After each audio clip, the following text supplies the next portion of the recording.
Hello everyone, my name is Pushpak Garg and I welcome you all to Decode Commerce.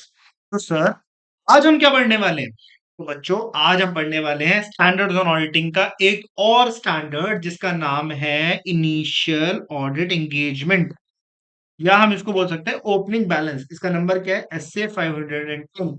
देखो, ये S A को तो भाई मैं स्पेसिफिकली आपके लिए 3 स्टार कर देता हूँ। ये बहुत इंपॉर्टेंट है और बहुत ज्यादा एसेंशियल और इंपॉर्टेंट है। और इजी स्टैंडर्ड, छोटा सा स्टैंडर्ड, 3 पेज का स्टैंडर्ड है। बहुत आराम से मैं फटाफट से आप लोगों के साथ ये खत्म कर देता हूँ। जैसे मैंने आपके साथ लास्ट 3 क्लासेस में आपके साथ 3 स्टैंडर्ड ऑन ऑडिटिंग 500, 501, 505 डिस्कस करा है। तो ये भी आज हम पढ़ लेते हैं। अच्छा सर, इस स्टैंडर्ड के अंदर हम पढ़ेंगे क्या? देखो, ये स्टैंडर्ड के अंदर हम पढ़ेंगे ओपनिंग बैलेंसेस के बारे में। लेकिन उससे पहले मैं आपको एक चीज बता देता हूँ। बताओ सर, बताओ बताओ। देखो, देखो, किसी को बताना मत, मैं आपको बता रहा हूँ। आप सुन के बस अपने तक रखना और समझ लेना। ठीक है? तो ये स्टैंडर्ड लगता कब है? पहले आपको ये चीज जाननी है। ये स्टैंडर्ड 2 सिचुएशन में लगेगा।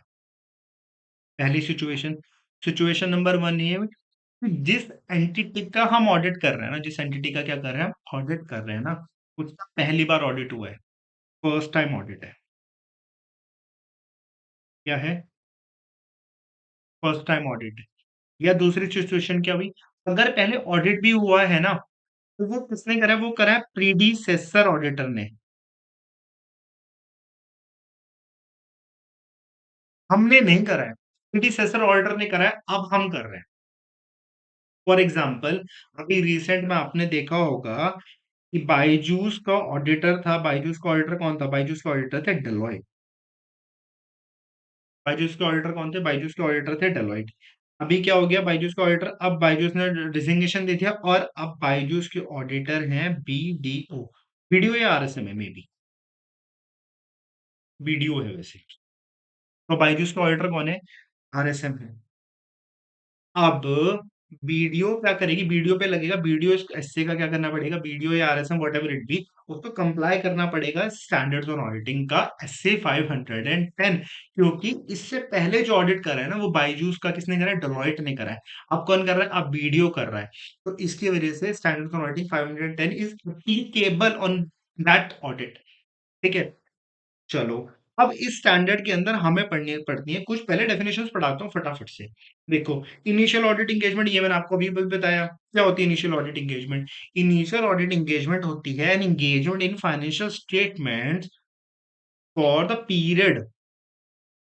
जिस फाइनेंशियल स्टेटमेंट के लिए हम ऑडिट कर रहे हैं ना, या तो वो कभी पहले ऑडिट नहीं हुई, नॉट ऑडिटेड, और audited by the predecessor auditor, इससे दूसरे ऑडिटर ने ऑडिट करा हुआ है। अच्छा, मैं एक और चीज बताता हूँ।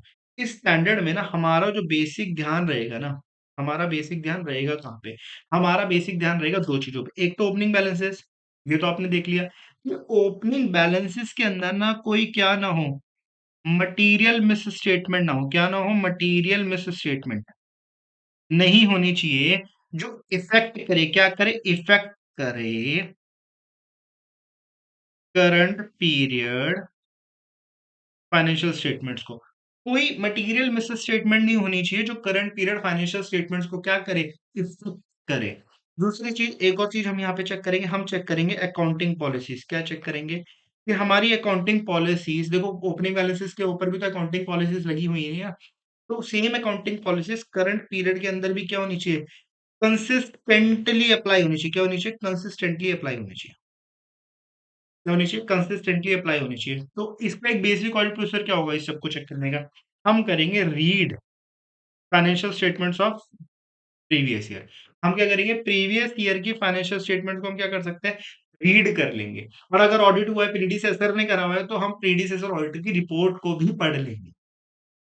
ये एक बेसिक चीज है। हम पूरा स्टैंडर्ड के अंदर यही बातें करेंगे कि अकाउंटिंग जो ओपनिंग बैलेंसेस है that not effect, materially impact नहीं करने चाहिए उसके अंदर कोई मिस स्टेटमेंट करंट पीरियड के आइटम्स को। साथ ही साथ अकाउंटिंग पॉलिसीज करंटली हमारी क्या बोलते हैं, करंट पीरियड के अंदर भी कंसिस्टेंटली अप्लाई हो रही है या नहीं हो रही है, हम ये चीजें चेक करेंगे।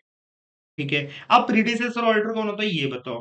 प्रीडिसेसर ऑडिटर वो होता है जिसने प्रायर पीरियड की फाइनेंशियल स्टेटमेंट्स को ऑडिट करा और जिसको हमने क्या कर दिया? रिप्लेस कर दिया। पेपर में नहीं पूछेगा, जस्ट फॉर योर अंडरस्टैंडिंग मैंने आपके लिए डाल दिया है यहाँ पे। कौन होता है प्रीडिसेसर ऑडिटर? प्रीडिसेसर ऑडिटर होता है sir the auditor from a different audit firm, किसी और ऑडिट फर्म का ऑडिटर होता है, who audited the financial statements of entity in the prior period में फाइनेंशियल स्टेटमेंट्स को ऑडिट करा है, who has been replaced by the current auditor, जिसको करंट ऑडिटर ने क्या कर दिया, रिप्लेस कर दिया। चलो जी, ये भी हो गया। अब ओपनिंग बैलेंसेस क्या होता है, हम ये पढ़ लेते हैं। तो ओपनिंग बैलेंसेस क्या होते हैं, those balances that exist at the beginning of the period, जिस पीरियड का हमें ऑडिट करने आया ना, उसके बिगिनिंग में जो बैलेंसेस आ रहे थे, मतलब ब्रॉड फॉरवर्ड बैलेंसेस, पहली चीज। दूसरी, these are based upon the clear closing balance of the prior period and reflect the effect of transactions and events of the prior period and accounting policies. अब देखो क्या बोलना चाहता है, ये बोलना चाहता है यहाँ पे कि जो ओपनिंग बैलेंसेस है ना, ये रिजल्ट किस चीज का है, जो प्रायर पीरियड में इवेंट्स हुई होंगे, ट्रांजेक्शन हुई होंगी, उसी का तो ओपनिंग बैलेंस है वो, मतलब उस साल का क्लोजिंग और फिर इस साल का ओपनिंग। एक्चुअली में वो बना किस वजह से, वो ऐसी कोई ट्रांजेक्शन्स, कोई इवेंट्स, कोई अकाउंटिंग पॉलिसी जो प्रायर पीरियड में थी ना, उसकी वजह से बन के आया है। फिर कुछ चीजें, कुछ मैटर्स जो डिस्क्लोज हुई थी पुरानी फाइनेंशियल स्टेटमेंट्स में एज कंटीजेंट लायबिलिटीज या कंटीजेंसीज और कमिटमेंट्स, वो भी तो ब्रॉड फॉरवर्ड हुई होंगी ना, वो भी हमारे ओपनिंग बैलेंसेस। अब मैंने आपको ये शुरू में बताया था कि पूरा स्टैंडर्ड घूमेगा किस चीज पे, ओपनिंग बैलेंसेस और अकाउंटिंग पॉलिसीज। तो पढ़ लेते हैं ये भी। तो यहाँ पे ऑडिटर के ऑब्जेक्टिव क्या है, क्या है ऑडिटर का ऑब्जेक्टिव, यहाँ पे ऑडिटर का ऑब्जेक्टिव है ऑब्टेन करना, क्या करना, ऑब्टेन करना audit evidence, sufficient and appropriate audit evidence. मैंने आपको बताया था ना 500 के अंदर, 500 के अंदर क्या बताया था, कौन सा एई अच्छा है, कौन सा ऑडिट एविडेंस अच्छा है, जो sufficient and appropriate audit evidence है। सफिशिएंसी मतलब क्वांटिटी, अप्रोप्रिएटनेस मतलब क्वालिटी। अब क्वालिटी किस चीज से डिसाइड होती है, क्वालिटी डिसाइड होती है रीजनेबलनेस कितनी है, कितनी रिलेवेंट है, कितनी वैलिडिटी है उसकी, रिलेवेंट कितना है, कितना रिलायबल है। और सफिशिएंसी, क्वांटिटी किससे डिवाइड होती है, क्वालिटी से, मतलब अप्रोप्रिएटनेस से, और दूसरा risk of material miss statement से। क्वालिटी अच्छी है तो क्वांटिटी कम भी चलेगी, और risk of material miss statement high है तो क्वांटिटी ज्यादा रखनी पड़ेगी। तो हम ऑब्टेन करेंगे sufficient and appropriate audit evidences in relation की हमारे जो अकाउंटिंग पॉलिसी, अकाउंटिंग बैलेंसेस है ना, ओपनिंग बैलेंसेस कंटेन करते हैं miss statement that materially effects the current period financial statement. ये मैंने अभी आपको बताया। हमें ये चेक करना है, ऑडिट एविडेंस कर रहे हैं कि कर रहे हैं या नहीं कर रहे हैं। दूसरा, कि अकाउंटिंग पॉलिसीज एप्रोप्रिएटली रिफ्लेक्ट कर रही है ना, जो ओपनिंग बैलेंसेस में has been consistently applied in the current period, और अगर चेंज है ना तो एप्रोप्रिएटली डिस्क्लोज करोगे। अगर चेंज है ना, देखो पहले तो हम ये चेक करेंगे कि जो प्रायर पीरियड के अकाउंटिंग पॉलिसीज थी, जिनके बेसिस पे ओपनिंग बैलेंसेस आ रहे हैं, वो कंसिस्टेंटली अप्लाई हो रही है करंट पीरियड में। और अगर नहीं हो रही है तो क्या हमने उनको प्रॉपरली डिस्क्लोज करा है अपनी फाइनेंशियल स्टेटमेंट्स में या नहीं करा है। चलो जी, अब मैं आ रहा हूँ इस एस्से के सबसे इंपॉर्टेंट पॉइंट पे। पहले मैं आपको एक बार छोटा करके दिखाता हूँ। एक पेज का ये पॉइंट है और ये ही सबसे ज्यादा इंपॉर्टेंट पॉइंट है। अगर ये ऐसे शायद हो 3 पेज का स्टैंडर्ड है, अभी बेसिक चीजें पढ़ी हमने। अभी स्टैंडर्ड के अंदर इंपॉर्टेंट ऑडिट प्रोसीजर, कैसे, क्या ऑडिट प्रोसीजर लगाएंगे for conducting an audit of opening balance, initial audit engagement opening balances का हम ऑडिट करेंगे ना, कैसे करेंगे, उसका प्रोसीजर क्या है। सबसे बेसिक प्रोसीजर क्या है, रीड द फाइनेंशियल स्टेटमेंट। और अगर audited by the predecessor auditor तो also read the audited financial statement, audited पढ़ो फिर। तो देखो प्रोसीजर क्या है, सबसे पहला प्रोसीजर क्या है, सबसे पहला प्रोसीजर है read recent financial statement, prior period financial statements and predecessor auditor's report दे रहा। अगर ऑडिट हुआ है तो ऑडिट रिपोर्ट भी पढ़ लो। फिर ऑब्टेन करो sufficient and appropriate audit evidence with respect to opening balances. Sufficient and appropriate audit evidence obtain करोगे in respect of opening balances, क्या कहते हुए, क्या कहना चाहता है, वो ये कहना चाहता है कि भाई डिटरमाइन करोगे कि prior period closing balances correctly brought forward हुए नहीं हुए। ऐसा तो नहीं है कि पिछले साल डेटर का बैलेंस ना क्लोजिंग 31/3 को जो बैलेंस था ना, वो तो 10 लाख रुपए था, लेकिन जब मैं इस बार को ओपनिंग चेक कर रहा हूँ तो वो 9 लाख रुपए है, वो इनकंसिस्टेंट है। और अगर ऐसा हुआ है तो वो प्रायर पीरियड आइटम के नाम से balance sheet profit and loss के अंदर एडजस्ट होना चाहिए। तो डिटरमाइन करोगे कि, क्या डिटरमाइन करोगे, डिटरमाइन करोगे prior period closing balances correctly brought forward to current period, और एनी एडजस्टमेंट डिस्क्लोज हुई है as a prior period item in current period profit and loss account. Current period के प्रॉफिट एंड लॉस अकाउंट के अंदर कोई prior period adjustments उन्हें disclose हुई है तो उसके लिए भी आप बात कर लो। फिर डिटरमाइन करोगे कि audit opening balances reflect application of appropriate accounting policies. जो अकाउंटिंग पॉलिसीज पिछली बार लगी है ना, वो कंसिस्टेंटली अप्लाई होनी चाहिए। ओपनिंग बैलेंसेस के ऊपर भी करेक्टली एप्रोप्रिएटली अकाउंटिंग पॉलिसीज आपकी लगी होनी चाहिए। फिर आप इन 3 प्रोसीजर में से ना कोई भी 1 या 2, 1 या 1 से ज़्यादा चीज़ें आपको सजेस्ट करे हुए कि आप अप्लाई कर सकते हो। क्या है? अच्छा, मैंने ना यहाँ पे मैं बताता हूँ, नोट्स में अगर मेंशन नहीं हुआ हो ना तो यहाँ पे लिख लेना ऑब्टेन के साथ प्रूसे। आप लिख लेना। प्रूसे का मतलब क्या होता है? डिटेल्ड। क्या होता है? पढ़ना नहीं, detailed information, detailed inquiry type की कुछ करना। तो क्या बोलता है? वो यहाँ पे कहता है कि भाई, इफ अ प्रायर पीरियड अगर आपकी ऑडिट है ना, आप ऑडिटेड फाइनेंशियल स्टेटमेंट को डिटेल्ड तरीके से पढ़ो। ऑडिटेड फाइनेंशियल स्टेटमेंट्स को क्या करो? डिटेल्ड तरीके से पढ़ो। फिर इवैल्यूएट करोगे आप audit procedure performed in current period. Current period में आप कुछ ऑडिट प्रोसीजर परफॉर्म कर लोगे ओपनिंग बैलेंसेस के, जिसके बारे में पता चल जाएगा। जैसे फॉर एग्जांपल आपने इन्वेंट्री काउंटिंग करनी है। आप करंट पीरियड की अगर इन्वेंट्री काउंट करोगे तो ओपनिंग का तो उसमें सिग्निफिकेंस आएगा ही ना। और साथ ही साथ क्या कहता है कि स्पेसिफिक ऑडिट प्रोसीजर भी लगा सकता हो। करंट पीरियड में तो आप ऑडिट प्रोसीजर लगाओगे, उससे भी पता कर सकते हो, और स्पेसिफिक ऑडिट प्रोसीजर आप केवल ओपनिंग बैलेंस पे लगाओगे तो उससे भी पता कर सकते हो। तो इनमें से आप 3 में से कुछ भी कर सकते हो। अगर ऑडिट हुआ है तो प्रूव से कर सकते हो आप कॉपी ऑफ फाइनेंशियल स्टेटमेंट्स का, ऑडिटेड फाइनेंशियल स्टेटमेंट्स का। करंट पीरियड पे आप कुछ ऑडिट प्रोसीजर परफॉर्म कर सकते हो, इवैल्यूएट कर सकते हो audit procedure perform in current period, उससे इवैल्यूएशन कर सकते हो कि उससे मुझे क्या पता चलता है कि अच्छा ठीक है, इस बार सही हो तो पिछली बार भी शायद सही हो सकता है। और आप कुछ स्पेसिफिक ऑडिट प्रोसीजर परफॉर्म कर सकते हो।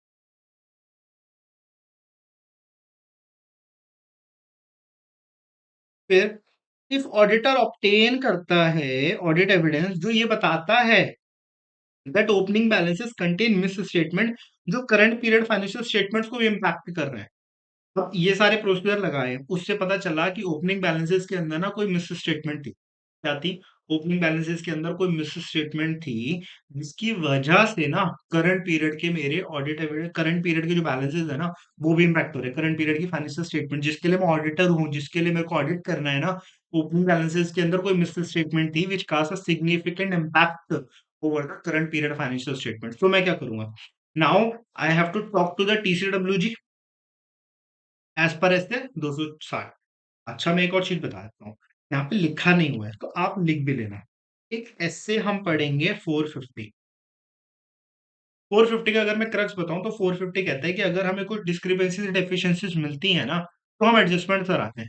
जैसे फॉर एग्जांपल आपने जब भी ऑडिट करा होगा ना, ड्यूरिंग योर आर्टिकलशिप आपने कोई ऑडिट करा होगा, या अगर आप अभी इंटर में हो और अभी करोगे ना, तो देखो क्या होगा, जब आप ऑडिट करोगे ना तो आपको कुछ एफिशिएंसीज मिलेंगी, कुछ डिस्क्रिपेंसीज मिलेंगी। तो आप क्या करोगे? आप मैनेजमेंट से बोलोगे अच्छा ठीक है, इनको ना फाइनेंशियल स्टेटमेंट्स में एडजस्ट करके दो। मुझे अब ये डिस्क्रिपेंसीज को बिल्कुल सॉर्ट आउट करके दो, एडजस्टमेंट्स करके दो।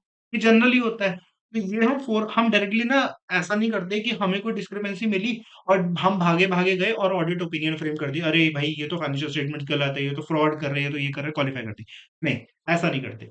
हम जनरली क्या करते हैं, हमें कुछ मिस स्टेटमेंट्स मिलती है, तो उनको क्या करते हैं, हम करेक्शन करवाते हैं मैनेजमेंट से, हम एडजस्टमेंट्स कराते हैं प्रॉपर, हम बैलेंस शीट के अंदर उनको सही कराते हैं एज पर एज 450। तो हम बात करेंगे टीसीडब्ल्यू से, एडजस्टमेंट्स करवाएंगे उन चीजों की।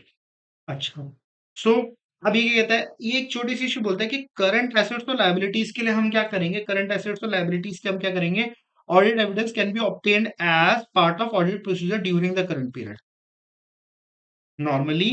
और अदर एसेट्स और लायबिलिटीज के लिए हम क्या कर सकते हैं, कंफर्मेशन भेज सकते हैं थर्ड पार्टी को एज ऑन ऑडिट एविडेंस, वो ऑब्टेन कर सकते हैं, हम एग्जामिन कर सकते हैं रिकॉर्ड्स को। अच्छा, एक्सटर्नल कंफर्मेशन मैंने लास्ट स्टैंडर्ड के अंदर पढ़ाया है, लास्ट क्लास में, इससे पहले वाली जो क्लास है। अगर आप लोगों ने नहीं पढ़ा है ना, तो go and watch that lecture also, और उससे पहले भी जो एसेट्स डाल रखे मैंने, पीओसी का ऑडिट मैंने डाल रखा है, एनबीएफसी का पूरा फुल फ्लेजेड ऑडिट का क्लास मैंने आपके डाल रखी है, ठीक है। जो टीचर्स पूरे पूरे लेक्चर में पढ़ाते हैं ना, मैंने हैंड रिटन नोट्स के साथ 13-14 पेजेस में पूरा ऑडिट ऑफ एनबीएफसी आपके लिए डाल रखा है, तो आप उसे भी देख सकते हो। ठीक है, और आप मुझे बताओ कमेंट सेक्शन में कि मैं और कैसे इंप्रूव कर सकता हूँ, और कुछ टॉपिक्स जो आप चाहते हो कि मैं कवर करूँ आने वाली क्लासेस में। तो जैसे ही आप कमेंट डालोगे ना, तो मैं अश्योर करता हूँ आपको कि मैं बहुत जल्दी उसको कवर करूंगा, और बहुत जल्दी उस पर एक video plus hand written notes आपके लिए ले आऊंगा, which will help you to clear your exams with good marks. Okay, चलो जी। फिर अब एक बात आखिरी में स्टैंडर्ड के क्या बचा, अब हमने सब कुछ कर लिया, ऑडिट प्रोसीजर लगा लिया, फाइनेंशियल स्टेटमेंट्स पढ़ ली, हमने चेक कर लिया ओपनिंग बैलेंसेस के अंदर प्रॉपर्ली ब्रॉड फॉरवर्ड हो रहे नहीं हो रहे, प्रायर पीरियड अगर अगर एडजस्टमेंट है तो prior period item in profit and loss के अकॉर्डिंग आनी चाहिए, उसमें आनी चाहिए। Accounting policy properly appropriately disclose हो रही है नहीं, कंसिस्टेंटली अप्लाई हो रही है नहीं हो रही है, अगर कोई चेंज है तो वो डिस्क्लोज होनी चाहिए। साथ ही साथ हमने कॉपी ऑफ फाइनेंशियल स्टेटमेंट को ढंग से थॉरली पढ़ लिया, ऑडिट प्रोसीजर लगा लिए, स्पेशल ऑडिट प्रोसीजर लगा लिए। हमने क्या करा, ऑडिट एविडेंसेस गैदर करे और कंक्लूजन्स फ्रेम करे। देखो 500 का मतलब 500 के अंदर भी हमने एक डेफिनेशन पढ़ी थी ना, कि ऑडिट एविडेंस क्या करता है, क्या करता है ऑडिट एविडेंस, मुझे बताओ। Audit evidence is an information which helps the auditor in arriving the conclusions on the basis of which audit opinion is framed. तो ऐसी ओपनिंग बैलेंसेस के लिए हमने एक ऑडिट एविडेंस ऑब्टेन करा, जिससे हम कंक्लूजन्स ड्रॉ करेंगे और वो हमारी ओवरऑल ऑडिट ओपिनियन फ्रेम करने में मदद करेगा। केवल ओपनिंग ओपनिंग बैलेंसेस के ऊपर हम अपनी पूरी ऑडिट रिपोर्ट फ्रेम नहीं कर देंगे, ठीक है। चलो, तो अब क्या हुआ, पहली सिचुएशन क्या बनी, फर्स्ट सिचुएशन क्या बनती है, फर्स्ट सिचुएशन बनती है if auditor unable to obtain sufficient and appropriate audit evidence, auditor को मिल नहीं पा रहा है sufficient and appropriate audit evidence, auditor regarding the opening balances क्या करेगा, क्वालिफाइड डिस्क्लेमर ऑफ ओपिनियन देते, ठीक है। फिर अपनी इस केस में भी ऑडिटर क्वालिफाई एडवर्स ओपिनियन देगा। अच्छा ठीक है, एक सेपरेट वीडियो बताऊंगा कि कब क्वालिफाई देते, कब डिस्क्लेमर देते, कब एडवर्स देते हैं। वैसे इसके लिए ऐसे 700 की सीरीज पूरी कवर कराऊंगा, वहां पे मैं डिटेल्ड तरीके से समझाऊंगा। इसके अलावा भी मैं एक शॉर्ट वीडियो में आपको बता दूंगा कि कब क्वालिफाई करते हैं, कब डिस्क्लेमर देते हैं और कब एडवर्स ओपिनियन देते हैं, ठीक है। तो इफ ऑडिटर कंक्लूड करता है कि मेरे opening balances contain miss statements that materially effect the financial statement, एक तो ये उसने करा, accounting policies appropriately consistently apply नहीं हो रही करंट पीरियड में, एक ये कर लिया। अप्रोप्रिएटली जो कंसिस्टेंटली अप्लाई होनी थी ना अकाउंटिंग पॉलिसीज, एक तो अप्रोप्रिएटली कंसिस्टेंटली अप्लाई भी नहीं हो रही है, और साथ साथ जो चेंजेस इन अकाउंटिंग पॉलिसी है, फॉर एग्जांपल हमने प्रायर पीरियड में जो फाइनेंशियल स्टेटमेंट्स के अंदर इन्वेंटरी के लिए अकाउंटिंग पॉलिसी थी ना, वो थी हम वैल्यूएशन करते हैं on the basis of FIFO method, और करंट पीरियड में हम वेटेज एवरेज करने लग गए। तो हमने जो चेंज इन अकाउंटिंग पॉलिसी थी ना, इसको प्रॉपर्ली फाइनेंशियल स्टेटमेंट्स के अंदर नोट्स में डिस्क्लोजर भी नहीं दिया, तो ये भी गलती है। तो अगर ऐसी सिचुएशन है, तो changes in accounting policy not properly accounted and presented and disclosed in the financial statement as per applicable FRF, तो हम क्या देंगे, क्वालिफाई और एडवर्स ओपिनियन देंगे। अच्छा इतना याद रखो, जब हमें किसी चीज के लिए ऑडिट एविडेंस नहीं मिल पाते ना, तो हम हमेशा हम डिस्क्लेमर देंगे, जब क्वालिफाई करेंगे। और ऑडिट एविडेंस मिले तो पता चला कि गलती है, तो हम हमेशा एडवर्स या क्वालिफाई देंगे। इतना याद रखो अभी के लिए, शॉर्ट में याद रख लो। अगर हमें ऑडिट एविडेंस नहीं मिलता जिसके बेसिस पे हम ये डिटरमाइन कर सकें कि ये गलत है या नहीं है, मतलब हमें पता ही नहीं चल रहा है ना, तो हम डिस्क्लेमर और क्वालिफाई करेंगे। अगर हमें पता चल रहा है कि गलत है, तो क्वालिफाई और एडवर्स देंगे। चलो, एक क्वेश्चन फटाफट से मैं आपके साथ पढ़ देता हूँ, सो दैट आपको थोड़ा सा कॉन्फिडेंस। अच्छा देखो, मैं आपको एक चीज बताता हूँ, जब मैं ऑडिट पढ़ता था, मैं एक टीचर से ऑडिट पढ़ता था, ठीक है, तो मेरे को याद है उनकी बात, वो क्या करती थी ना, कि फॉर एग्जांपल वो कुछ लिखवाती थी, वो भी नोट्स लिखवाती थी। तो फिर एक बच्चे ने क्लास में उनसे पूछा कि मैम जो बुक का है ना, हम अगर उसे याद कर लें, पूरा पूरा एज इट इज याद कर लें, तो देखो मैं आपको पहले बताता हूँ ना, ये ना बुक का पूरा क्वेश्चन का आंसर ना इंस्टीट्यूट के मटेरियल का आंसर है, एज इट इज आंसर मैंने पिक करा हुआ है। तो देखो क्या होता है, फॉर एग्जाम्पल कोई भी ऑडिट के अंदर ना, आप कोई भी क्वेश्चन ना 5 नंबर से ऊपर का नहीं आता, कोई भी क्वेश्चन आपका आपका हर क्वेश्चन 5 मार्क्स का आएगा, 4 और 5 मार्क्स का, 4 और 5 मार्क्स का आएगा। तो अगर आप देखो 100 नंबर का पेपर है, तो मैक्सिमम टू मैक्सिमम आपके पास 5 मार्क का क्वेश्चन करने के लिए आपके पास है 10 minutes.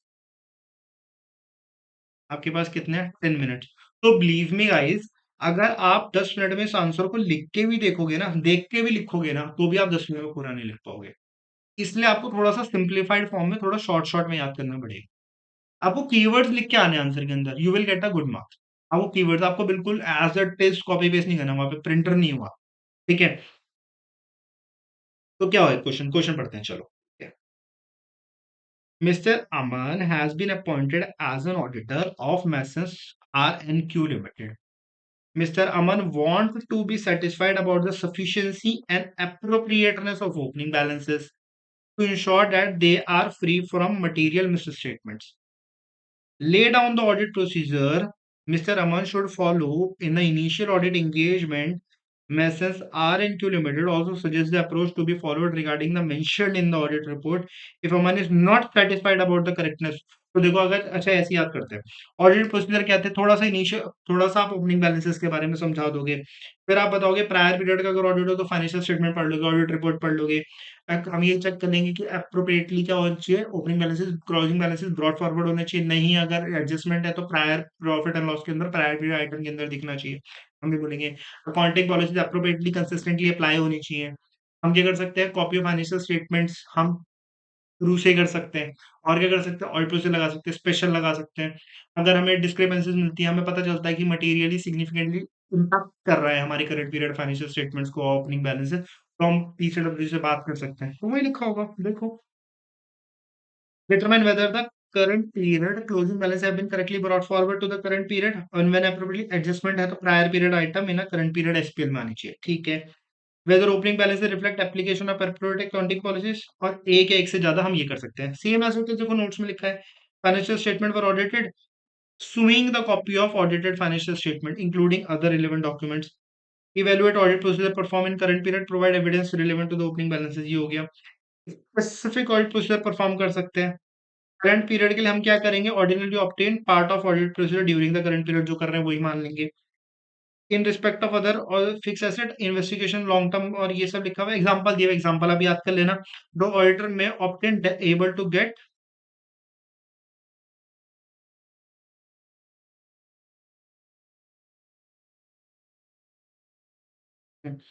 The auditor may also able to get confirmation from a third party अगर ऑडिटर को लगता है ऑडिट एविडेंस मिले हैं that the opening balances optic consistent misstatement that could materially affect the current period financial statements auditor क्या करेगा shall perform such additional audit procedure as appropriate in the circumstances to determine the effect of the current period financial statement और teacher से बात कर लेगा If auditor conclude that material misstatement exists in a current period fine, the auditor shall communicate and the misstatement with the appropriate level of management, those charged with governance. Approach to be followed regarding mention in audit report.